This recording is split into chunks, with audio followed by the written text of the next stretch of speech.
Harus stretching dulu ini. Kepala, pundak, lutut, kaki. Pundak, lutut, kaki. Le, gue malu banget anjir, Le. Jadi gue baru tahu semalam dari si Om Gaga kalau Ahamdan ini pakai belakangnya nama papak tuh ternyata dia emang orang Tipar anjir. Aslinya. Sumpah gue baru tahu, malu banget. Gue pikir tuh Ahamdan selama ini tuh pakai nama belakang Hamdan papak teh. Pansos soalnya yang ngaran pakai makanan widal. Gue bahasa ibu atuh. Karena gini, pas minggu kemarin gue broadcast, tiba-tiba gue ditegur sama Ahamdan. Hayo, we cenat widal teh nulain ada Ahamdan teh diundang-undangnya cewek udah Tipar. Hah? Emang Tipar gitu? Dan lagi-lagi kita kedatangan Tipar lagi. Tipar squad. Gila. Jadi semalam tuh gue terjebak akhirnya sama si Om Gaga sama si Ruby. Sampai sahur. Enggak sih, sampai jam 2. Karena si Ruby juga udah telepon sama bininya. Kalau gue udah ngantuk berat lah, akhirnya ngopi di situ, kopi Starling. Ngobrol-ngobrol ngalur ngidul gitu ya. Dan akhirnya menceritakan ternyata Hamdan tuh tetanggaan sama si Om Gaga dari kecil. Cuman karena beliau ini sangat berprestasi di bidang olahraga, bayangin gue SMP udah nonton Ninja Jakarta main. Ya, zaman tahun berapa tuh, A? 2000 lah. 2000-an ya? Pokoknya 99, 98, 99-an hampir 2000 ya? Gue nonton Ahamdan itu ya, udah kayak superstar di basket gitu. Gue nonton beli tiket kan di nonton ke Gor ya. Itu jual tiket kayaknya banyak banget zaman itu tuh. Cuannya gede banget kayak anak basket dulu. Nonton, pokoknya ditunggu-tunggu Ninja Jakarta. Zaman 1000. Iya kan? Zaman 1000. Iya, 1000 udah dapat entertain yang gila banget kan waktu itu ya. Pokoknya gue nonton Ahamdan itu pakai baju hijau-hijau kalau Ninja Jakarta ya. Ya kan? Anak-anak IKIP Jakarta semua. IKIP Sekarang Jakarta. WNJ lah. Iya dulu IKIP, zaman IKIP, WNJ zaman itu tuh udah gila superstar di perbasketan. Bayangin gue SMP dan sekarang gue bisa duduk bareng Masih basket. basket. Oke. Kalau yang belum tahu, nggak usah kita kenalin. Ya. Biar beliau yang mengenalkan. Kita udah bilang tadi. Siapakah beliau? Yuk. Silakan. Oke, ya nama aslinya Hamdan Muhammad. Oke. Kenapa ada nama Papak yang mungkin orang ini ngapain nih? Papak tuh apa sih gitu kan. Tapi jujur bahwa Papak ini adalah nama dari ibu. Karena keluarga saya asli di Tipar. Tipar Pride lagi. Tipar Pride. Jadi orang-orang papak apa sih? Ternyata kan ada dari bahasa sandi gitu kan. Dan memang itu yang ngasih itu ibu karena dipanggilnya Dadan. Iya. Kalau bahasa Tipar sudah pasti papak. Jadi papak itu bukan didapatkan baru dari sekarang. Itu memang dari lahir. Dari lahir ibu sudah bahasa ibu kan Tipar sudah mulai sudah jelas lah bahasa sandi ya. gitu. Yang pasti itu kalau bicara sejarah memang ya orang tahu orang Tipar itu seperti apalah kurang lebih seperti itu gitu kan. Banyak negatifnya mungkin tapi tanpa disadari orang-orang yang mungkin dulu negatif itu ternyata ya banyak yang berhasil lah. Banyak yang apalagi berhasil. dengan perkembangan Benar sekarang. sih. Jadi lamun disebut orang Tipar mah nu mabokna loba gitu kan. Prestasinya. Iya, prestasinya juga Sebetulnya lebih ternyata banyak. gitu kan. Nah, itu mungkin diawali dari situ gitu kan. Dulu zamannya almarhum Pak Jaja Bonang itu semuanya itu kultur bahwa sepak bola ada di Tipar tuh gitu kan. Yes. Nah, itu sih artinya masih banyak yang memang kita tidak bicara negatifnya tapi banyak hal yang memang teman-teman senior di Tipar bahwa mereka juga punya prestasi itu dari dulu tuh gitu kan. Nah poinnya itu apalagi kalau bicara santri deh, santri juga kuat di Tipar. Yes. Kan. Pesantren kan Tipar pesantren kan ya di situ ya, terkenal sekali zaman dulu. Perjalanan saya pun jelas SD-nya juga SD Tipar. SD Dulu tuh miskinnya. Nah sekarang SD Tipar. Kemarin dibahas sama Mik sama Yudionya itu ada SD miskinnya kan, bener. Bercanda padahal beneran. Betul ada dulu. Gue pikir tuh hanya madrasah. jokes. Berangkat dari situ SMP saya masih main bola. Dulu lulus di SMP 1 94. Nah, SMA mulailah saya hijrah ke Bogor karena alasannya yaitu harus pesantren. Gitu kan. Salah satu syarat orang Tipar adalah pesantren. Kalau tidak di daerah sendiri atau keluar. Nah, dari situ mulai kenal yang namanya basket. Karena notabene sih pasti senang olahraga. Nah, SMA selesai. Saya lanjut ke IKIP karena keluarga saya keluarga guru. Nah, saya tuh 10 bersaudara. Saya anak Kurang ke-9. satu, kurang satu jadi kesebelasan. Nah itu jadi salah satu yang senang olahraga mungkin saya anak ke-9 senang olahraga. Kemudian bapak almarhum seorang guru, ibu juga guru. Ya pastilah tidak jauh. Kita tebih di kalau bisa dibilang Didikannya sebagai didikan semua jadi guru. Tapi yang olahraga cuma saya. Yang dulu zamannya IKIP, sekarang UNJ, ya kan jadi guru lah. Yang berkecimpung di basket. Dari 99 saya sudah mengajar di SMA 1 sebagai guru olahraga, sebagai pelatih basket sampai tahun 2011. Nah, saya pulang ke Sukabumi, lulus 2003 di UNJ, saya pulang ke Sukabumi, mulai berkonsentrasi dengan organisasinya, ada Perbasi. Saya menjabat kurang lebih mengikuti organisasi Perbasi 5 periode. Saya sekolah udah jadi pengurus 5 periode, hampir udah mau kayak presiden gitu. Anggarannya besar berarti ya kalau 5 periode. Kayaknya ada yang dikejar ya. Kalau sampai 5 periode ya, Lay. Nyaman sekali Anda di situ. Mungkin nyaman dulu, tapi pada prinsipnya kecintaan kita ke Nah, di situ kan ya harus ada regenerasi lah. Di KONI pun saya 1 periode yang pada akhirnya saya lebih fokus kepada sekarang sport industrinya gitu kan. Nah, diawali dengan adanya Papa Kokot itu saya ciptain di tahun pertama saya kali jadi PNS itu 2006. Saya mulai berjalan dengan namanya Fusion. Waktu itu ini banyak talent anak-anak kecil yang memang di basket nih mulai memasyarakat gitu kan, beda sama bola dan sebagainya. Nah, jadi puncaknya di pandemi itu kita nggak bisa ngapain. Di pandemi akhirnya saya banyak belajar online. Muncullah ada satu ketertarikan bahwa segala sesuatu yang terjadi di olahraga dimulai dari tumbuh kembang motorik anak. Nah, situ saya banyak online ikut pelatihan ya kursus dan sebagainya, tapi by online namanya functional based learning. Artinya kita harus tahu bahwa ada satu persoalan nih, salah satunya prestasi di Indonesia tentang olahraga, tapi kadang kita lupa gitu kan. Ada satu detailing yang kita lupa, salah satunya adalah tumbuh kembang motorik anak. Nah, itu sih awalnya dari situ. Maka, itu maaf saya potong. Sertifikasi. Itu sertifikasi. Sertifikasi nasional atau internasional? Itu by dari penyelenggara. Nah, banyak penyelenggara di online karena memang semuanya online waktu itu. Ada dari perkumpulan, kemudian ada dari lab olahraga tentang fisioterapi dan sebagainya, gitu kan. Nah, itu sih yang paling penting gitu kan, karena pada saat itu kan muncul webinar-webinar itu dan sebagainya. Ada poin yang mungkin saya ambil. Kalau kita ngomongin basket itu spesifik, ngomongin bola spesifik. Tapi kalau ngomongin functional based learning atau fundamental movement skill itu global tuh. Ya, cuman hanya salah satu cabang olahraga. Nah, sebelum berlanjutnya, kan sebetulnya di Tipar itu sendiri, pergi keluarga besar dan semua masyarakat Tipar kebanyakan saat itu kan gregetnya sepak bola. Apalagi saat itu Persi juga lagi. Lagi booming-boomingnya ya. Saya juga pemain Persi soalnya. Nah, kenapa akhirnya tiba-tiba Ahamdan gara-gara pindah ke Bogor, emang di sana nggak ada teman main bola atau apa nih? Tiba-tiba berpindah cabur menjadi bola basket. Garlut wae sih gampang. Tapi kan basket juga garlut juga. Ya maaf, bukan mengklasifikasikan cabang olahraga, tapi mungkin basket bukan intelek sih, mungkin berbeda kelas gitu kan, karena waktu itu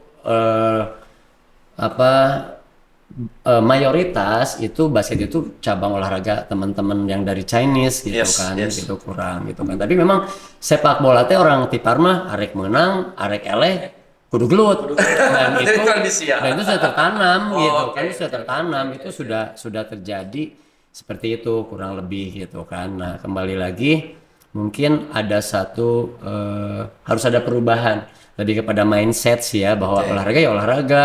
Ya kalau mau gelut ya olahraganya juga gelut, jangan disatuin olahraga gelut. Yang mungkin sampai sekarang juga seperti itu. Nah, jadi berangkatnya dari sepak bola, kemudian ada satu ketertarikan di cabang lain, saya menggeluti yaitu di SMA kelas 2, 97 jatuh ke basket. Ya pada prinsipnya sih itu aja sih gitu kan. Main bola itu rentan cedera.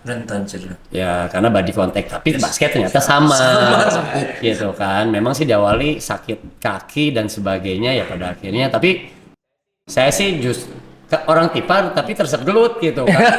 Tapi saya tahu persis gelut itu seperti apa di tipar, berbeda sama sekarang. Kalau gelut dulu diaduin nih grup, maaf dulu saya taunya ada Keba, ada Cendana, ada Arsen Senggali. Kalau bukan perebutan wilayah sih, pertama ada Ramayana, diadukannya lagi jeger-jeger, habis itu pulang selesai itu. Nah itu Fair ya? Fair. Kalah selesai salaman, kita nonton bubar. Malah jadi sahabat Ya dekat tetap teman-teman itu memang secara psikologis luar biasa sih. Tapi memang berbeda lagi dengan perkembangan zaman sih. Arahnya atau kemana? Kalau dulu sih arahnya jelas gitu kan. Gara-gara berantem itu diungsikan sama Iya, akhirnya diungsikan tuh ke Bogor. Kudu mas santren, pesantren mah mau galelut wae gitu. Karena gini, mungkin saya juga ingin pertanyakan. Karena mungkin satu usia Hamdan yang mungkin belum sedewasa itu, belum mampu untuk merubah mindset teman-teman yang lainnya gitu. Akhirnya Hamdan menyelamatkan diri sendiri untuk merubah mindset minimal diri sendiri agar jadi contoh gitu mungkin. Ya, salah satunya sih itu ya. Artinya apa yang saya suka minimal bisa berguna lah. Jadi ada dua prinsip saya yang saya baca di buku, ada olahraga itu life skill dan life insurance. Life skill. Oke, life skill. Gua anak basket, mungkin anak basket. Si Om mungkin senang dulu, maaf karena Bader, saya tahu Mikmi karena saya juga ikut BMX, Freeway, saya tahu Mang Ewing karena saya main inline dan skate juga, semuanya saya coba karena baik olahraganya, gitu kan. Nah dari situ mungkin mulai berubah bahwa apa yang menjadi life skill saya senang olahraga, buat saya ini harus jadi life insurance nih, atau sekarang udah jadi cuan lah dari apa yang saya punya, gitu kan, dari ilmu yang saya punya. Bahwa olahraga bisa jadi life insurance selain menjadi gaya hidup. Betul sih, investasi investasi kesehatan. Dan saat itu juga kalau tahun 97 itu kan masih NBA pun juga masih Michael Jordan. Kita nggak sekolah tuh nonton basket pagi final Utah Jazz, kita nggak sekolah. Bener. Dan ngerasa gak sih waktu zaman itu yang jadi anak basket tuh ngerasa paling keren gitu? Iya, pasti. Iya sih? Gitu. Digemari banyak wanita.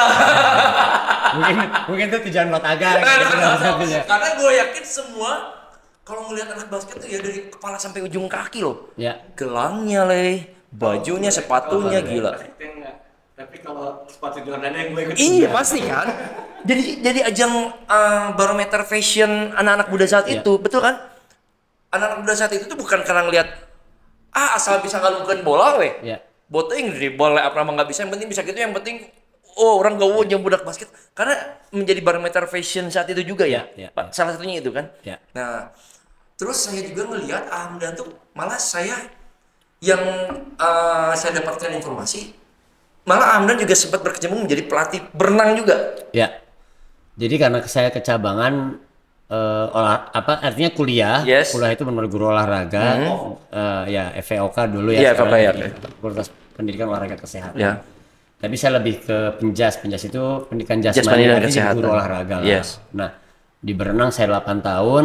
Gila kan? Itu dari anak-anak yang tidak bisa berenang sampai puncaknya kemarin perjalanan anak 8 tahun itu. Anak-anak yang mewakili Polda Kota Sukabumi salah satunya ada binaan dari saya gitu, karena artinya sih sekarang tuh berbicara proses bukan berbicara hasil gitu kan. Hasil itu akan terjadi ketika prosesnya memang berlangsung dengan sangat baik gitu kan, dan artinya sekarang sudah zamannya sport science bisa pengalaman pengalaman mang tahun-tahun main basket tanpa dibarengi ilmu itu gelap. Itu jelas. Kenapa bisa berhasil? Karena salah satunya ya memang harus dibarengi dengan sport science, dengan ilmu olahraga, dengan keilmuannya.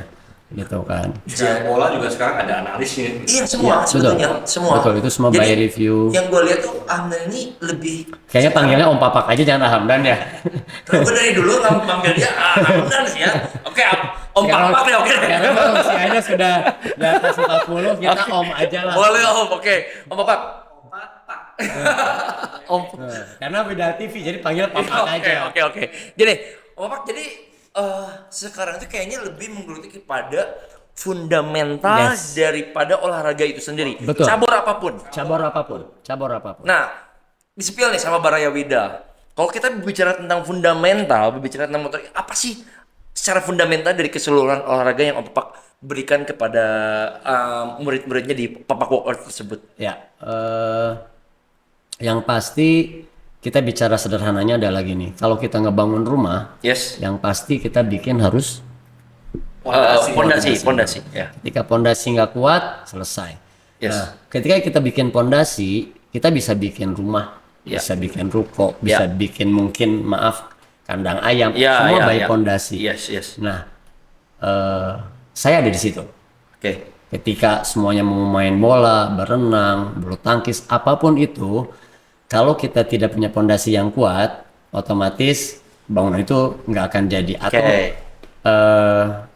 tidak akan bertahan lama. Nah makanya apa nih titik mana yang memang harus saya pelajari dan saya kembangkan bahwa oh ya betul, semua orang pelatih banyak, pelatih main bola. Aga pun bukan basically dari akademisi olahraga, tapi dengan pengalaman bisa melatih. Karena setiap ketemu kita punya drill, apalagi medsos. Kita tinggal lihat video, copas, kasih tahu. Tapi poinnya kan substansinya nggak paham. Betul. Tujuannya apa? Tujuannya, Nah makanya adanya fundamental movement skill yang paling sederhana adalah kita mulai dari orang bayi dalam kandungan saja Mr. Tajong. Artinya mereka sudah bergerak. Betul. Ada motorik yang bergerak. Maka muncullah metode yang namanya mungkin tren sekarang ada long term athlete development. Nah artinya dari mulai 0 tahun sampai 18 tahun itu ada tingkatannya Om. Harus diapain tuh anak-anak. Nah, jadi emang seperti yang berjangka sampai 18 tahun itu ada kiat-kiat khusus untuk membentuk si anak tumbuh kembang. Itu bukan kiat, mungkin lebih kepada program. Karena ini sudah by penelitian dari buku-buku juga sudah banyak gitu kan. Jadi 0 sampai 6 tahun itu dibilang atau disebutnya namanya active start. Karena ketika di dalam kandungan itu bayi sudah aktif. Sampai 6 tahun itu akan bergerak gitu kan. Nah, nanti masuk tuh 6 sampai 8 tahun gitu kan. Karena udah active start, muncullah yang namanya physical literasi atau bagaimana caranya kita membaca pergerakan dan sebagainya. Nanti muncul lagi yang namanya latihan untuk latihan. Ada learning to train. Jadi anak itu sebelum latihan belajar dulu, belajar latihan dulu. Nanti naik lagi ke 10-12 ada yang namanya latihan untuk latihan. Nah, kapan anak itu harus bertanding? Ada di train to compete di usia 14-16 sampai nanti train to champion. Jadi tujuannya tuh kalau sekolah tuh kurikulum. Dari active start, belajar latihan untuk latihan untuk pertandingan dan latihan untuk juara. Beda-beda berarti programnya. Ya, itu sudah by penelitian ya. Dan ini Indonesia sedang melakukan itu. Dan ini harus tadi ya yang kita underline bahwa Hamdan ini sertifikasi loh jelas. Papak Walkout ini bukan cuma sekedar melatih karena emang legalitasnya sudah tersertifikasi. Jadi buat teman-teman atau buat Baraya Wida yang pengen anaknya benar-benar tumbuh kembangnya sesuai dengan program dan tahu tahapan-tahapan segala macamnya Papak Walkout solusinya. Ini gambaran nih buat teman-teman nih. Kita jangan lupa ada bakat. Jadi contoh lah agak dengan kemampuan yang memang kita bilang multi talent. Dari komunikasi, olahraga bisa, kemudian menyanyi bisa dan sebagainya. Jadi ada dua nih. Kalau kita bicara bakat, maka itu berbicara dari anugerah dari Allah. Gift soft skill. Jadi ketika diberikan budak diberi materi berenang langsung bisa berenang. Kemudian bernyanyi bisa bernyanyi. Iya, Itu talent, itu anugerah dari Allah Subhanahu wa taala, Gift dari ya, Tuhan Yang Maha Esa. Oh ini bakat apa? Bakat dari Tuhan apa? Bakat tuh. Bakat super yogi. Bener ya Bang Boy ya? Bakat kebutuhannya ya. Kalau bakat dari pendoki adalah ketika setelah itu melalui proses Ya. bahwa akan ada yang kedua namanya heredity. Ada nggak keturunannya senang olahraga? Oh, oke. Ya, genetik. Ada nggak dari papa mamanya bahwa anak ini agak ini kemudian menyanyi, kemudian berbisnis usaha. Gitu. Yang ketiga baru by proses, artinya sekolah, lembaga non formal, formal yang membuat kita menjadi segalanya bisa karena kita mempelajari banyak hal. Nah, yang luar biasa itu ketika talent, genetik, Yes. by proses. Kemudian yang tidak punya talent bisa nggak? Bisa. Yang genetik tidak olahraga, saya bukan keluarga, bapak saya nggak senang olahraga, tapi saya jadi olahragawan Oh misalnya. iya. Itu ada. Agak mungkin tidak berbicara. Tar dulu, ini teh Om Lei. Lei. Nah, Om Lei mungkin senang dengan musik, Ya. tapi tiba-tiba berubah. Yaitu artinya ketika Allah memberikan talent kepada kita, Individu ya. itu artinya pengembangan yang bisa kita kembangkan nanti by proses. By prosesnya ya. Oke. Yang paling luar biasa, ketika kita punya itu kemudian diproses. Ini ya. Biar luar. Jadi bakat ada DNA-nya juga. Ya betul, salah satunya itu. Jelas. Keren Dan sih ya. sport science kita bisa tentuin Om. Sekarang sudah by lab bisa DNA-nya kita ambil, itu bisa ditentukan ini anak ini mau jadi apa. Apalagi kita bisa negara Cina, Iya. itu sudah bisa tentukan. Anaknya tuh ya. Atlet ini bakal jadi pebulu tangkis, atlet ini bakal jadi angkat berat, udah ditentuin. Oh Di gitu. usia berapa? Kawan. Ya, di usia berapa, berat badan berapa dia bisa ngangkat berapa kilogram. Oh, gitu. Ya. Sampai sejauh itu ya. Sampai sejauh risetnya. itu. Gila. Banyak. Kalau gua dari kecil mungkin udah diambil DNA-nya di Cina, Ya. mereka tahu kalau gua bakal jadi pengganti presiden RI nanti. Banyak hal. Ya. Tentang masa DNA itu berpengaruh. Yes. Kalau ada, kalau gue lebih ke apa kemarin ngebahas tentang DNA presiden. Iya. Itu kan pengaruh gitu. Ya. Ada kalau DNA Ada benang merah. benang merah, walaupun kakek moyang. Iya. Berpengaruh ke dalam. Ya. Di luar persoalan politik apapun ya. Iya. Kita melihat sisi yang lain. Itu pun di sport gitu ya. Ya, sport jelas gitu kan. Kalau dulu ada cerita Olimpiade tahun sekian balap sepeda antara Amerika sama Rusia dulu. Dua-duanya punya teknologi yang bagus, sepedanya karbon, kemudian pakaiannya sampai nempel di badan. Dua-duanya sama tuh. Tapi pinternya orang Amerika, Ya. tinggal apa nih yang bisa kita perjuangkan nih? Sepeda sama, Ya. latihan sama, Ya. pakaian sama, Ya. tinggal atletnya. Ya. Jadi atlet Amerika itu disedot dulu darahnya, diistirahatkan, ya dalam jangka waktu kurang berapa jam. Pada saat lomba disuntikin lagi Om. Wah, Ya itu nanti kita coba riset lagi ya. Karena di buku ada. Nanti Sampai sejauh itu sampai ya? sejauh itu. Itu Gila ya? Nah maka kita bicara science. tapi darahnya nggak dicampur apa-apa dulu gitu. Doping ya. Waktu itu salah satunya kan muncul dengan doping dan sebagainya. Tapi kalau itu nggak ada dopingnya, kan Bro. itu darah sendiri. Oh, makanya saya tanya itu apakah dicampur dengan doping yang lainnya? Oh, Nggak tidak. ada sama sekali gitu kan. Itu akan Muncul ada mungkin perbedaan. doping. Ya. Kan darahnya segar, suntikin lagi. Pure science ya. Itu sport science. Gila ya. Sport science dan yang pasti sport science itu kan global. Ada mungkin banyak prinsip keilmuan, salah satunya kan kalau bicara pendidikan ada fisioterapi, ada ilmu urai, kalau bicara olahraga Iya. biomekanik, statistik, semua tergabung ada di situ. Gila, Jadi kompleks sekali ya. luar Sedangkan biasa. atlet di Indonesia kebanyakan udah terkenal mabok-mabokan. Ya, itu Makanya mungkin grafiknya. Lifestyle. Iya, maksudnya Baik lagi. sampai terjadi sekarang banyak yang mohon maaf salah satunya yang sekarang lagi viral tuh Mas Kurnia Mega kan dengan dia penglihatan yang akhirnya berkurang, kontroversial tentang dia banyak mengonsumsi alkohol Ya. gitu. Itu kan sangat mengaruh terhadap individunya ya. Makanya untuk banyak olahragawan di Indonesia ya mohon maaf ya, karena mungkin programnya ini tidak nyampe di awal-awal, mungkin tidak sekompleks ini, akhirnya di masa tuanya banyak olahragawan yang secara material dia menjadi drop, secara kesehatan juga semakin drop juga. Nah itu kan salah satunya program tersebut yang mungkin saat itu tidak sekompleks ini ya. Sekompleks. Tapi kalau gue lihat sih memang kalau gue sih di bola ya, Ya. memang banyak yang tidak stabil lah. Iya, Mereka iya. oke skill berapa Tahun kemudian kita di kecilnya juara. Iya. naik berapa tahun. Kebanyakan U23 di Indonesia tuh U21 tuh keren-keren loh. Ya. Saya naik udah 23 merasa jadi superstar, tiba-tiba grafiknya menurun. Kalau gue sih bukan subscribe, mungkin ada beberapa pelatih yang mengatakan bahwa orang luar ya, yang itu tidak visioner, tidak berjenjang itu. Ya, Betul, Jadi, iya. mereka instan langsung bagus cabut. Ya. Tapi bagusnya hanya di masa emasnya itu mungkin ya. Di Ya, masa, ya. champion yes, itu. Ya, ya.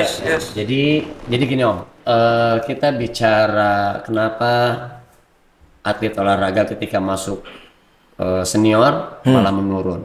Kita harus kalau saya lihat informasi baca bahwa anak-anak kita di sepak bola ya, anak-anak usia dini itu kita bisa hebat loh, bisa lawan Piala Danone. Iya, Tapi ketika betul, naik di betul, senior betul. selesai. Nah, ini yang kita bahas kenapa kita belajar tentang long term athlete development ketika sebelum masa kita bicara golden age gitu kan menurun. Salah satunya adalah dengan cedera. Ya, Kenapa yang tadi betul, saya betul, kembalikan betul, lagi betul. ketika pondasinya nggak kuat, Ah, kemudian tadi yang diperoleh pengen instan gitu kan, maaf dengan pembebanan dan sebagainya. iya, betul. Ketika usia emas malah menurun. Salah satunya kalau bicara olahraga ya cedera.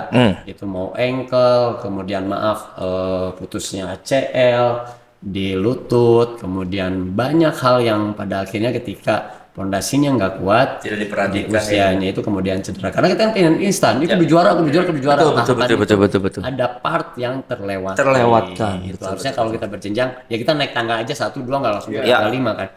Tapi balik lagi nih Om, ketika muncul sport science, maka muncul sport industry. Sport. Ya, oke. Jadi Indonesia kapan juaranya? Ya. Apalagi dengan semua perangkat yang ada, ilmu ada, duit ada, semua ada. Kenapa kita tidak dalam titik puncak selesai itu? Ya, betul. Karena itu mungkin ya banyak faktor. Banyak X faktor, lah. betul. Tapi minimal saya mempelajari tentang fundamental movement skill yang minimal bisa meminimalisir apa yang sudah terjadi. That's the point. Betul. Ya. Anda. Poin sih sederhana Om. Ya. Karena saya guru olahraga SD, Ya. paling orang tua tuh bertanya seperti ini. Om Papak gimana sih? Anak saya ngemain handphone terus. Oh, main iya, gadget iya, terus. iya. Ya, artinya banyak aktivitas gerak yang tidak bisa mereka Secara lakukan, motorik, ya, oke. tidak maksimal, yang pada akhirnya menurun kepada baik itu daya tahan tubuh dan sebagainya, mager gitu betul, kan. betul. Nah, awalnya dari situ Om, gitu kan. Beberapa parents, gimana caranya sih anak saya tuh nggak main handphone terus? Mengganggu penglihatan, panca indera, mengganggu waktu. Ya. Hese dahar, hese sholat, hese belajar, dengan game, dengan awalnya dari situ Om, apa sih titik apa yang memang harus saya pelajari supaya bisa menjawab, menyikapi persoalan-persoalan yang Meng-counter terjadi itu ya? kepada Oke. anak-anak. Nah, itu aja sih. Oke. Nah, makanya muncullah Papak Workout yang mungkin orang juga belum tahu nih Papak Workout itu apa gitu kan. Tapi yang paling pasti Papak Workout adalah ya sekarang sih belum jadi lembaga ya, tapi Mina menjadi tempat pelatihan untuk anak-anak yang berkenaan dengan aktivitas fisik dasar. Itulah. Nah, udah dijelasin kan tadi secara detail tentang Papak Workout seperti apa. Terus strategi menjaga kebugaran tubuh di Papak Workout itu seperti apa ya? Yang biar kita batasi dulu ya. Ya, maksudnya kan programnya. Jadi orang-orang tua tuh ini pada Jawido tahu kalau anaknya tuh dimasukin ke Papak Workout, oh strateginya begini bener gitu. Ya. Tadi kan udah bilang secara kita underline, ini sudah tersertifikasi, basicnya juga lulusan dari UNJ gitu. ya. Nah, pengen tahu di-spill sedikit tentang strategi untuk menjaga kebugaran si anak tersebut nih. Oke, kita batasi dulu ya. Ya. Dan kita bicara atlet non atlet. Ya. Sebetulnya sih sama aja. Hanya yang berbicara goalsnya. Yang ini Ya. untuk kebugaran, yang ini untuk prestis, baik itu prestasi tumbuh kembangnya Ya. maupun ada pencabangan. Nah, di sini kalau kita lihat, apalagi di bulan Ramadan nih, Ya. saya jelasin dulu maksudnya tidak pada saat bulan Ramadan. Ya, Yang oke. pasti Nah, di bulan biasa ya. ya di bulan biasa. Tadi saya kembali lagi yang namanya long term itu basketball is media. Basket. Jadi, oh, medianya ya, basket. Media basket, berenang, Ya, bulu tangkis, oke. semua media. balik lagi kepada tumbuh kembangnya yang tadi. Nah, strategi apa yang mungkin saya buat adalah satu, yang pasti gerak. Gerak. Nah, gerak itu kita batasi dulu nih, apa yang menjadi fundamental. Nah, ada 3 nih. Yang pertama, yang paling gampang adalah kalau di pelajaran ada lokomotor, non lokomotor, manipulatif. Apa itu lokomotor? Makanya apa tuh? Lokomotor itu gerak, Om. Ya. Ketika lahir gerak, berpindah tempat. Oke. Anak crawl, merangkak. Merangkak. Kemudian dia mulai berdiri. Kemudian dia mulai melangkah berjalan. Mungkin besok sore dia bawa Mio, bawa motor. Nah, dia kan ada tingkatannya. Iya, iya. Merangkak, berdiri, berjalan, berlari, melompat, kemudian komplek. Nah, kemudian yang kedua ada yang namanya non lokomotor. Non lokomotor itu tidak berpindah tempat. Seperti tadi Om Lei, Om Aga, aduh cara rangkel. Oh, itu orang gerak stretching badan dulu. seperti oh, oke. Itu non lokomotor. Itu Oke. non-lokomotor. Dan yang ketiga manipulatif. Manipulatif adalah gabungan dari lokomotor dan non lokomotor yang ditambah dengan media. Kita ambil basket. I see. Ketika dia berhenti, diam, dikasih bola, dikasih media, kudu dialungkan, harus dilempar baik ke teman atau ke ring basket. Itu manipulatif. Oke. Komponennya banyak. Ya. Perlu tenaga, perlu gaya, perlu daya dan sebagainya. Gitu kan? Nah, tapi ketika saya baca lagi, ada yang dinamakan dengan stability dan mobility, Om. Stability dan mobility. Nah, di situ lokomotor dan manipulatif digabung menjadi stability. Nah, jadi gerak stabil yang memang ketika kita harus menendang bola, kalau nggak stabil, contoh bolanya nggak akan kena, bolanya nggak ke arah ke gawang dan sebagainya. Tikus hewan. Nah, tikus hewan, enak bahasana badminton, nepak, satera kebok, kena kamana, nyelak angin, pada akhirnya cedera. Biasa, gua kalau main futsal 3 menit oke. Habis napas lagi cinta. Jangan lupa aya jangan najong eueuh. Jangan lupa aya jangan najong eueuh lagi.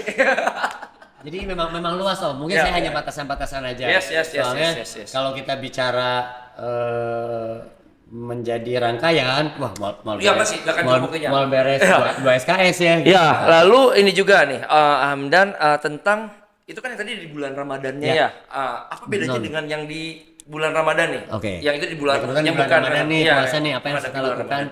Kita batasi non atlet dulu nih. Om Aga, Om Lei perlu olahraga nggak sih di bulan Ramadan gitu kan? Olahraga saya. Olahraga jempol misalkan kayak gitu. Nah mungkin ini pengetahuan juga, referensi banyak. Yap. Kita bisa baca di IG, bisa lihat di YouTube. Apa yang harus kita lakukan di bulan Ramadan? Apakah tetap olahraga atau tidak? Terus olahraga tuh untuk apa? Dan olahraga apa yang tepat untuk kita lakukan di bulan Ramadan? Tapi yang pada prinsipnya adalah olahraga jelas, Ramadan atau tidak, bulan puasa atau bukan bulan puasa, tetap harus berolahraga. Karena penting. Om Papa, kumaha ya urang teh perokok, peminum dan sebagainya, berolahraga nggak sih dan sebagainya gitu kan. Apalagi di usia-usia di atas 30 yang rentang kepada maaf ya, banyak yang sedang futsal setelah itu meninggal. Amin. Kemarin ada temen juga yang habis sepedahan tuh. Ya, habis sepedahan, ada yang tenis meja, banyak hal. Nah, kita harus tahu dulu ketika kita berolahraga, minimal kita harus tahu kondisi tubuh kita. Yang paling mudah, gampang Om Lei ini, hitung denyut nadi. Oh ya, betul. Nah, denyut nadi Sebelum melakukan ya? Sebelum melakukan, ingat. Sebelum melakukan, hitung itu. Kalau kita bangun tidur 6 sampai 7. Gimana ngitungnya Om Papa? Ngitungnya bisa kita hitung 10 detik nanti di akhir kali 6 atau hitung 6 detik nanti dikali 10 atau 1 minute kita hitung berapa denyut nadi. Ada rumusnya nggak? Ada. Ada. Denyut nadi maksimal adalah 220 dikurangi usia maka akan muncul. Misalkan Om Aga berapa usia? Sekarang 40. 220 kurangi 40 berarti 180. Nah, kalau kita hitung denyut nadi bangun, kemudian Om Aga 180, udah harus tidur terus tuh, Om. Hah? Maksudnya kenapa dong? Ya, sekarang kan 180 melebihi kapasitas bisa lewat Om aganya. Iya dong. Iya kan? Kadang kan jantung kita Oh iya berdetak iya dan iya. sebagainya. Itu mah kayaknya kalau udah Jadi kalau- malam Jumatan sama istri bisa deh. Ya, makanya dihitung dulu ya tadi. Bisa lewat tuh. Bisa lewat. gitu Minimal paham dulu itu. Kalaupun Om Papa gimana? Ya hitunglah deg-degana lama apa lah. Kalau nggak bisa ngitung, lambat apa cepat, istirahatkan dulu. Itu bisa 1 sampai 5 menit, bisa 10 menit. Banyak metode. Oh, iya. Istirahatkan dulu. Gitu kan. Nah, bisa kita persiapkan. Jadi ketika segala sesuatu yang aktivitas olahraga termasuk kita bangun tidur beraktivitas Tinggi ya. bekerja, makan pun kita pakai tenaga, Ya, ya. minum pun pakai tenaga, itu denyut nadi pasti juga bekerja minimal itu Om. Nah, jadi difahami dulu satu, kita harus tahu bagaimana start. Badan kita seperti apa. Di start Awal awalnya ya. minimal kita tahu dulu nih mau kemana-mana. Oke. Oh, denyut nadi kita cepet nih, gitu kan. Nah, artinya bisa menjadi hitungan prepare sebelumnya, gitu kan. Nah, sekarang apa sih yang harus kita lakukan olahraga di bulan Ramadan? Pasti Oke. punya strategi khusus tuh. Ya, Punya strategi khusus. Kalau saya baca, kemudian saya belajar dan kemudian saya referensi dari teman-teman, gitu kan, ya pasti strategi. Yang pasti yang pertama adalah strategi latihan. Nah, yang pertama kita harus tahu dulu waktu Waktu olahraganya waktu apa? olahraganya. Oke. Nah, olahraga pagi bisa, setelah sahur bisa. Bisa. Siang bisa, bisa. Oh, siang juga bisa. Bisa, sore bisa. Yang membedakannya apa nih, Om Papa? Kuantitasnya Satu, mungkin ya? kuantitas. Oh, betul, Artinya kalau bicara olahraga ada yang dinamakan dengan intensitas dan volume, Ya, gitu ya, kan. Intensitasnya jangan tinggi. Kalau bicara Om Agama main sepedanya nggak usah kebut-kebutan, 2-3 keliling di Lapang Merdeka selesai. Sudah cukup, ya. Tapi nanti sore intensitasnya boleh tuh dinaikin, gitu kan. mau Ya. ini ya. Nah, volumenya, Mau buka puasa. volumenya tetap sedikit, tapi intensitasnya tinggi. Kalau siang pagi Om hanya berbicara 1-3 kali goesan, Iya. kalau nanti sore sudah harus dipercepat tuh. Tapi boleh nggak, Om Amel gini, maksudnya tuh kan yang tadi dibilang adalah dari intensitas kecepatannya. Ya, Boleh nggak dari kuantitinya, misalkan dari pagi ini cuma 2 atau 3 keliling, tiba-tiba sorenya itu ditambah kuantitinya jadi 5 keliling. ya itu bisa, artinya ada beban berlebih. Iya, gitu. volumenya Kita ditambah. kembali lagi gitu kan. Nah, jadi kalau tadi yang disebut volume itu adalah literasi kepada fisik, Oke, gitu kan. Dan itu ada strateginya nih. Saya juga udah mulai share ya Ya, sebelumnya gitu kan. Nah, materi latihannya dulu, nah strategi latihan. Jadi kalau bicara non atlet, yang pasti setiap hari harus beraktivitas, gitu kan. Aktivitasnya apa aja? Nggak harus olahraga, tapi beraktivitas tentang bagaimana entong mager wae, ulah sare wae, Iya, gitu sekarang kan. tuh lagi viral Minimal tuh. Yang mager stretching. langsung meninggal tuh kan kemarin sempat dibahas tuh di medsos Nah, gara-gara kurang mager lebih tuh. seperti itu. Iya kan? Ya. Terus juga katanya Hamdan bener nggak sih? Saat kita bangun tidur tuh kita harus duduk dulu, jangan langsung berdiri. Karena ada juga tuh GNR, Ya. Desnagogri.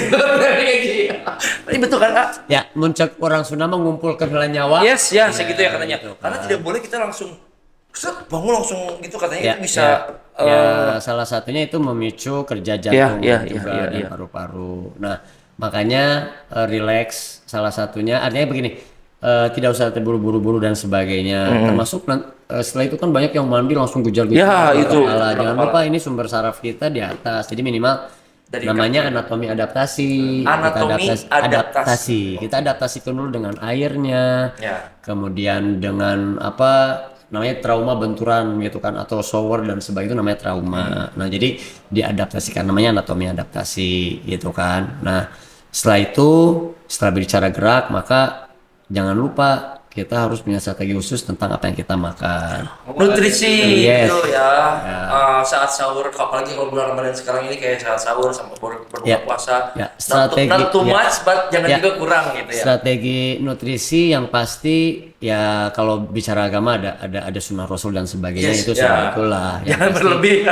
apa yang kita cerna tuh jangan yang susah, apalagi daging dan sebagainya. Oh, jangan terlalu banyak jangan harusnya. yang susah. Banyak sih apa, tapi jangan yang sulit dicerna gitu kan. Daging badak, guys ya. Kamu tiba-tiba buka Jadi, puasa mukbang Itu daging nutrisi badak. gitu kan.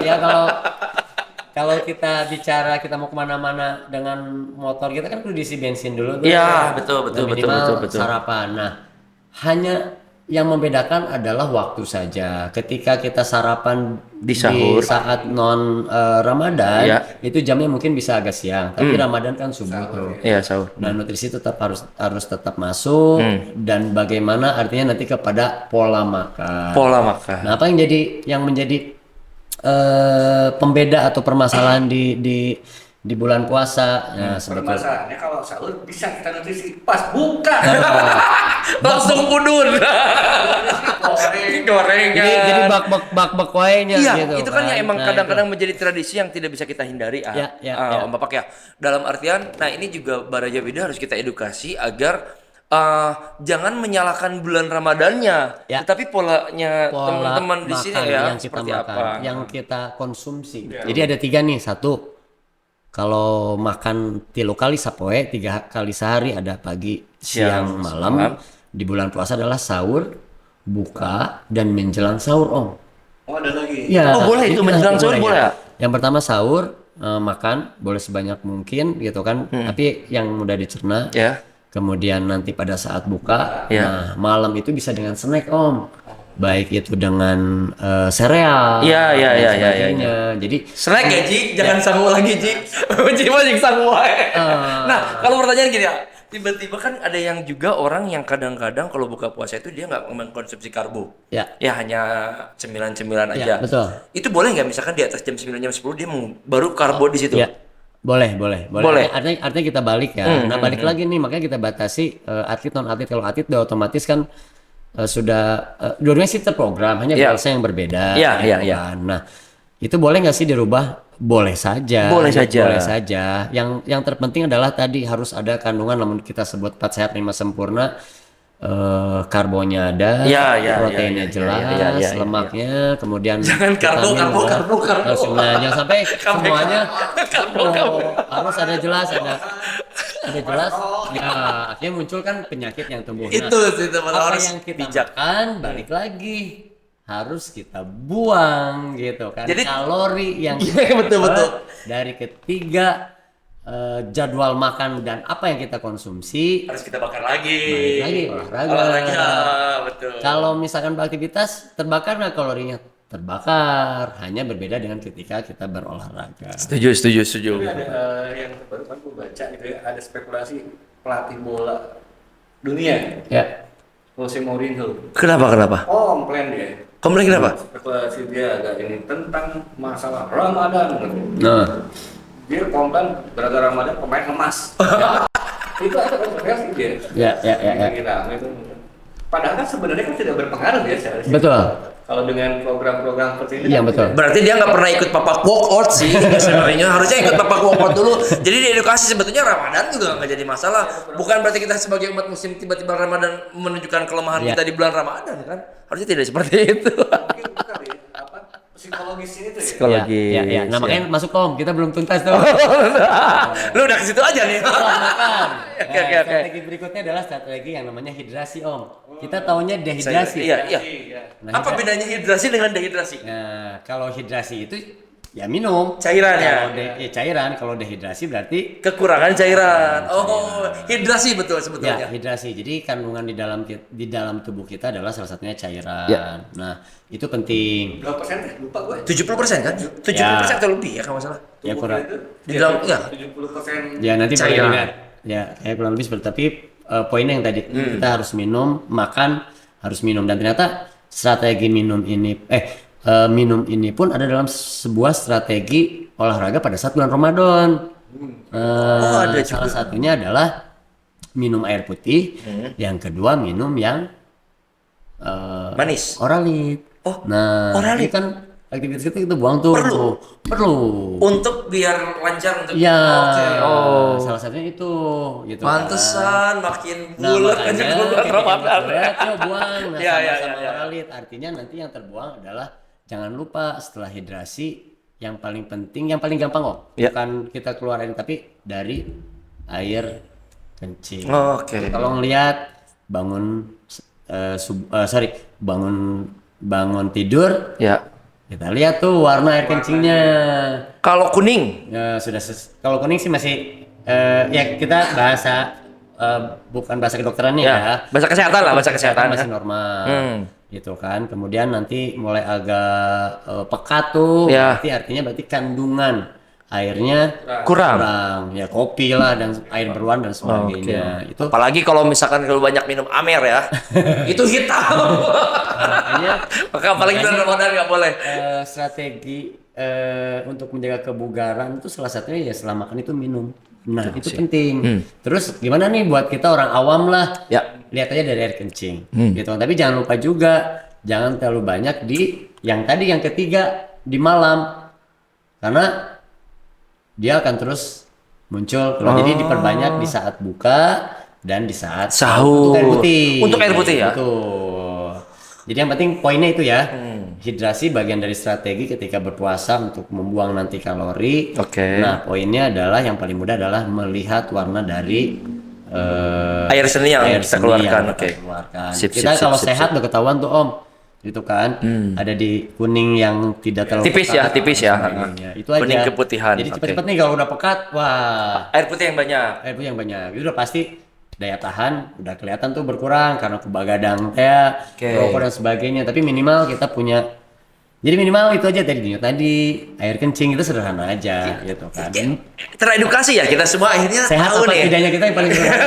Kalau saya kan melihatnya harus, oh ini namanya assessment by data. Ya, ya. By ya, data ya, anak ya. ini Ya, bangun ya, tidurnya ya, jam berapa, denyut nadi jam berapa, latihannya harus kapan. Nah kita sebagai bukan atlet ya sudah, yang pasti minimal, aduh deg-degan lagi yang cangkring. Yang kedua tinggal lihat dari air seni yang kita keluar. Ya, oke. Itu paling sederhana. Terus juga strategi tidurnya juga harus benar ya. Ya. Yang betul. seperti apa sih Om Ini Papa? ada strategi tidur nih. tidur itu yang benar tuh kayak gimana? Yang pasti kalau kita referensi minimal 8 jam. Sedangkan di bulan puasa pasti berkurang. Yes, betul. Pasti berkurang. Nah, yang terjadi adalah kita terbalik nih. Malam jadi siang, siang jadi malam. Kebanyakan begitu ya. Kebanyakan begitu. Dan maaf, saya pun orang kerja dan teman-teman orang kerja biasanya terbalik. Yes. Kalau teh hari penting orang Melek, pagi kita tidur. Malah mengantuk ya. Paling rentangnya 1 jam. Kalau di bulan puasa biasanya terjadi rentang kalau tidak 8 jam hanya 5 sampai 6 jam. Maka tidur di siang hari jangan lebih dari 1 sampai 2 jam. 30 sampai 40 menit untuk atlet. Oh, Tapi untuk kalau atlet. kita terbalik ya. Malah kalau bulan puasa 2 jam. Ini tuh dari jam 5 subuh sampai jam 4 sore tidur Jadi ya. puasanya dengan 2 jam gue sare. Nah, minimal itu. Oke. Kita ganti tetap jumlahnya kurang lebih 6 sampai 8 jam. Di malam hari kita ganti, di siang hari hanya 1 sampai 2 jam. Oke, tuh Untuk bijak. Standar itu kita tidur 8, 6 sampai 8 jam. karena kalau orang sukses itu tidur hanya 3 jam. 3 jam. Balik lagi. Tapi kebanyakan orang sukses penyakitnya aneh-aneh, Bro. Kayak orang sukses tuh kebanyakan penyakitnya suka aneh-aneh. Kalau kita penyakitnya masuk angin, sakit gigi. Itu pola hidup. Ya, betul, Pola betul, hidup. Tapi minimal kan sekarang udah punya gambaran. Ya, Selain seni, tidur yang baik adalah Ya. mengganti dari 6 ke 8 jam itu bisa diganti di siang hari 1 sampai 2 jam. Kalau atlet 30 sampai Sip, 40 bijak ya. menit. Dan yang terakhir ini tadi yang sempat ingin bahas adalah strategi psikologis. Nah, yang seperti terakhir apa itu? strategi psikologis gitu kan. Ini kita bicara atlet balik lagi nih. Ya. Kita perlu aktivitas sih. Perlu aktivitasnya sih bulan Ramadan itu perlu Ya. gitu kan. Nah, biasanya yang terserang adalah mental psikologis. Karena ngapain harus berolahraga? Satu, perut kita kosong. Gitu kan. Yang kedua, Haus. lelah. Artinya kita menjadi netting tuh negatif. Ya, Bahwa ya. Jangankan bangun untuk bergerak Ya, gitu ya. kan. Berolahraga, bangun aja udah malas. Nah, untuk atlet biasanya sudah netting duluan. Om, aku tuh nggak mau beraktivitas di bulan Ramadan, nggak mau latihan karena apa? Aku pasti capek Oh, dan iya, sebagainya. iya. Padahal tidak. justru efektif ketika kita di bulan Ramadan kita tidak makan, Ya, artinya pembakaran apalagi kalori segala macamnya ya yang gemuk kita bisa turunin berat badan. yang kemudian kekurangan massa otot, kita perkuat massa ototnya, itu paling efektif itu Paling efektif ya di bulan untuk merubah Ramadan. masa lemak menjadi masa otot itu di bulan Ramadan. Ya, di bulan Ramadan. Nah, makanya ada yang namanya efek nocebo, atau ya sederhananya belum apa-apa, belum melakukan apa-apa kita udah males. Oke, itu mah emang watak aja kali ya, Ya, mindset. kita nggak mau latihan karena itu. Padahal justru paling efektif itu di bulan Ramadan. Bulan Ramadan, jadi manfaatkanlah. Justru yang nggak pernah olahraga juga yang efektif justru di bulan Ramadan. Yes. Bisa mengukur tingkat kesehatan dan tingkat kebugaran kita justru di bulan Bukan Ramadan. melemahkan performa. Iya, justru efektif Keren ya. efektif gitu. Banyak ilmu ya, Le. Akhirnya. Kisah, ada kisah kayak Rasul itu kan? Apa tuh? Ya. 10.000 pasukan menyerang menghasilkan Ya. Arab itu ternyata puasa. Iya, mereka puasa. Ternyata peak performance itu di puasa itu. Ya, betul. ya bisa Malah justru lebih efektif. efektif. Lebih sangat efektif Keren. gitu kan. Karena kan kalau di luar Ramadan itu kita makan bisa kapan aja. Ya. Minum kita hajar terus kita. Jadi Tapi kalau kemerkaan, malah kalau udah begah mau olahraga aja anjir. Iya. Ini juga ya, kestabilan. Kalau hari biasa makan kapan aja. Ya. Tapi kalau puasa rutin tuh. Jadi emang waktunya juga emang bisa buka puasa termanage. dan Yes. malam sebelum Yes, sahur. yes, Jadi yes. rutinitasnya udah. Ya apalagi Om Magan nih sekarang lagi seneng nge-gym nih. Fitness, justru Alhamdulillah. ini yang pada akhirnya lemaknya bisa berkurang Ya, menjadi tadi massa otot, ya, betul. Tinggal yang tadi poinnya Oke. tetap sehari 3 kali makan, dari kalau di bulan puasa di sahur buka, tapi ya itu kandungan nutrisinya. Oke, banyak banget ilmu yang didapat dari Di bulan Om Papak puasa saat ini. ini. Thank you Om. Jadi intinya adalah segala sesuatu itu bijak untuk dilakukan, dan ingat di bulan Ramadan itu bukan berarti lu malas-malasan Malas, dan ya, tidak betul. beraktivitas. Yang pasti lebih akan efektif. semakin terprogram apa yang akan menjadi goals kalian. Ya. Buat atlet, buat non atlet atau apalagi yang buat atlet nih Ya. semakin keren. Thank you Om Papak. Ya, sama-sama. Terus gini Om Papak, kalaupun misalkan tiba-tiba nih saya atau anak saya atau anak siapapun warga Widal, Baraya Widal pengen Ikutan. Papa Koot. Nah, caranya bagaimana? Terus nih, stigma banyak nih di luaran sana ngomong katanya ikut Papa Koot mahal. Iya, ini kan harus dibahas juga. Kalau menurut gua mahal, tapi kalau misalkan emang worth it, Ya. nah mahalnya tuh kan beda-beda parameternya ya. Ya. Nah, ini silakan disclaimer, silakan. Kalau Bapak. kalau gue setelah gue buat tadi, ini visioner. Visioner, karena di Sukabumi yang gua tahu nih pelatih sampai sedetail ini ya baru Papa Koot lah. Indonesia tuh membutuhkan Ini. buat apalagi kalau Dikomplain. Minimal orang Widal. Minimal. Silakan Om Pak. Ya, mungkin sebelumnya saya jelaskan Ya, yang oke, tadi oke. bahwa Papa Kokot adalah tempat pelatihan untuk anak-anak, Ya. termasuk dewasa untuk kebugaran, karena untuk bugar yang pasti harus berolahraga. Ya. Sebelumnya saya kasih normanya dulu nih, apa yang kita perlukan dalam beraktivitas. Oke. Yang pertama itu nutrisi. Ya. Kemudian yang kedua psikologi, kemudian kita bicara teknis itu apa yang kita lakukan olahraga. Ya. Yang keempat bicara strategi. Yes. Ya, orang ulah ngomong, ayo teknik taktik terus-terusan. Ya maaf, bagaimana kita sehat, bagaimana atlet berkembang kalau Nutrisinya tidak diperhatikan. baik.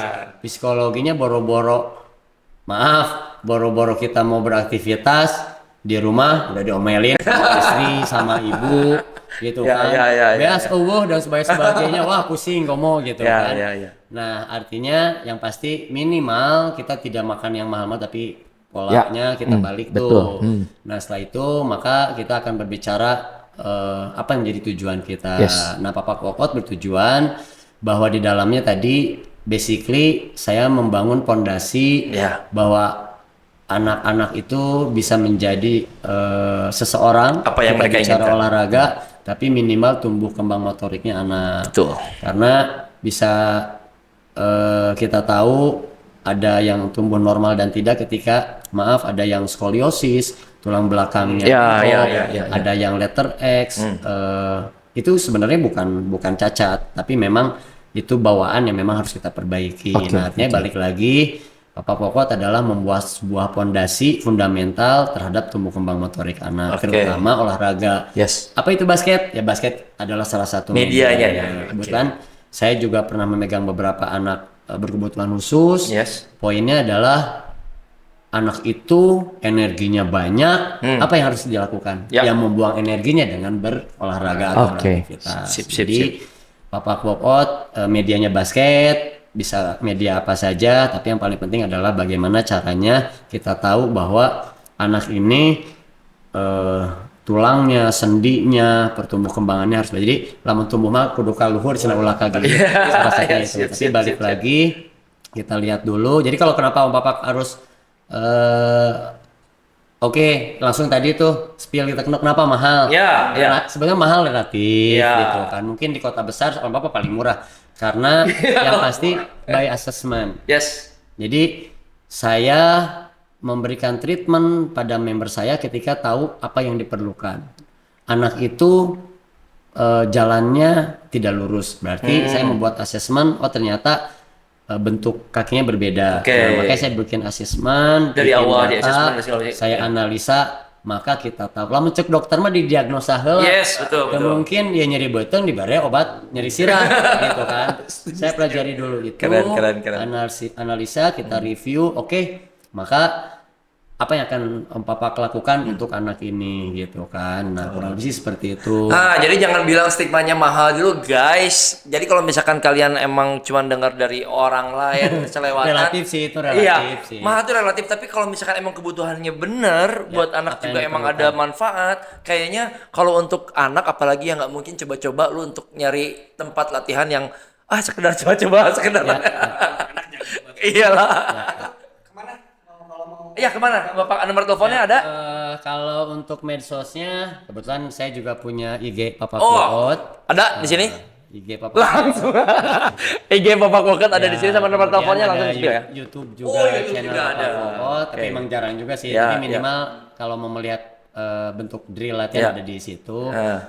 Kemudian kalau nomor teleponnya Ada. nanti Oke, nanti di spill. ya di spill. Tenang, ini kerjaannya Om Bol. Sementara latihannya di Garuda Sport Center, Garuda itu Sport Center. di Ciawel tuh Ya. BJB Ya. Ciawel tuh ada Janji Jiwa tuh. Ya. Dulu ada TikTok, nah itu seberangnya. Oke. Garuda Sport Center itu tiap hari. Tiap hari ya? Itu tiap hari sore dari jam 4 sampai jam 7 sampai jam 8 malam. Oke. Gitu kan. Nah, untuk kelas yang memang ingin mengenal Om Papak Workout bisa trial juga, bisa saya analisa review juga, nggak harus ikut Om Papak, tapi saya akan Bisa welcome assessment di banget awal ya, oke. assessment.